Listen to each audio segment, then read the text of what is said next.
जन्नत learning digital class lecture number 11 topic है ratio. तो इसको हम इस वीडियो में कवर करने की कोशिश करते हैं। चैप्टर नंबर 11 के लास्ट में एक टॉपिक रेशो को एक्सप्लेन किया गया है और बताया गया है कि उसको आपने किस तरह से कैलकुलेट करना है, उसकी क्या डेफिनेशंस हैं, जिसको अभी हम एक्सप्लेन करेंगे। रेशो को इस तरह डिफाइन किया गया है कि a ratio is a mathematical expression that compares two quantities and show how many times one value contains or is contained within another. Ratios are written using colon to separate the two quantities. For example, the ratio of boys to girls in a class is 2:3। Urdu में इसको कह सकते हैं कि तनासिब एक रियाजियाती इजहार है जो दो मकदारों का मुवाजना करता है और यह जाहिर करता है कि एक कदर कितनी बार पर मुश्तमिल है या दूसरी में मौजूद है। तनासिब दो मिक़दारों को अलग करने के लिए कोलन का इस्तेमाल करते हुए लिखा जाता है। मिसाल के तौर पर क्लास में लड़कों और लड़कियों का तनासिब 2 और 3 है।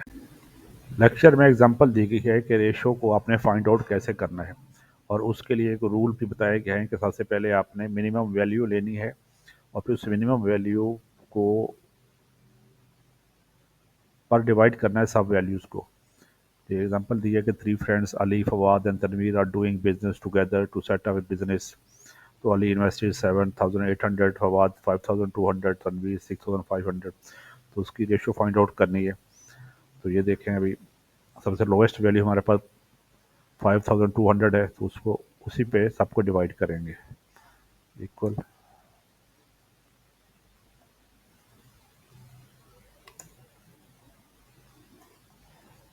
उस पे इस पे ही इसी को डिवाइड करना है तो 1 आएगा और इसके बाद इसको भी उसी की वैल्यू से डिवाइड करना है। तो ये आंसर है कि रेशो इनकी 1.51 1.25 आ जाएगी। एक और एग्जांपल दी गई है इसमें, ratio of sales of product X to sales of product Y is 4:3।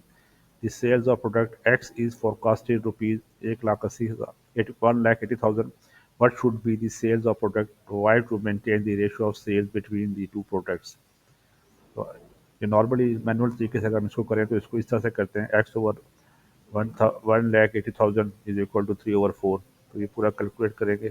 तो एक्सेल के भी मैनुअल तरीके से हमने करना है फाइंड आउट, फार्मूला उसको ये लगाएंगे, इक्वल 3/4 मल्टीप्लाइड बाय दिस। तो ये वैल्यू 1,35,000 रुपये उसकी